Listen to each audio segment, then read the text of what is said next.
बंगाल राजनीतिक बहस का केंद्र बना हुआ है। वजह है विपक्षी दलों का एजेंडा एसआईआर, जिसे लेकर बंगाल में बवाल मचा हुआ है। कोलकाता से दिल्ली तक टीएमसी और बीजेपी आमने सामने हैं। टीएमसी विरोध कर रही है तो वहीं बीजेपी मतदाता सूची में शुद्धिकरण बताकर हमलावर है। जैसे बिहार में हुआ वैसे ही अब बंगाल में भी देखने को मिल रहा है। राज्य में चल रही वोटर लिस्ट की इस बड़ी एक्सरसाइज में अब तक 28 लाख लोगों के नाम काट दिए गए हैं।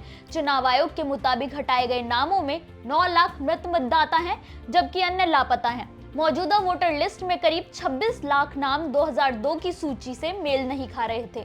इससे राजनीतिक तापमान तेजी से बढ़ गया है। एसआईआर के खिलाफ मोर्चे की अगुवाई खुद बंगाल की सीएम ममता बनर्जी कर रही हैं। उनका दावा है कि सरकार और चुनाव आयोग मिलकर एक बड़ी साजिश रच रहे हैं। ममता का आरोप है कि एसआईआर के जरिए एनआरसी लागू करने की कोशिश हो रही है। उन्होंने बीएसएफ को भी कटघरे में खड़ा कर दिया है।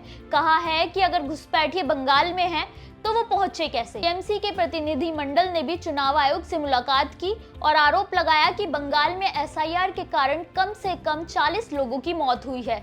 उन्होंने आरोप लगाया कि मुख्य निर्वाचन आयुक्त के हाथ खून से सने हैं। 4 दिसंबर को एसआईआर की अंतिम तारीख है। टीएमसी कह रही है कि इसका समय बढ़ाओ।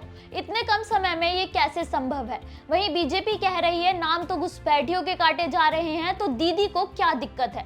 चुनाव आयोग के आंकड़ों के हिसाब से राज्य में अब तक 7.64 करोड़ फॉर्म बांटे जा चुके हैं।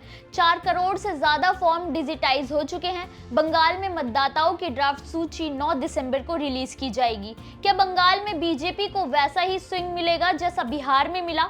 आपको क्या लगता है? कमेंट करके बताएं।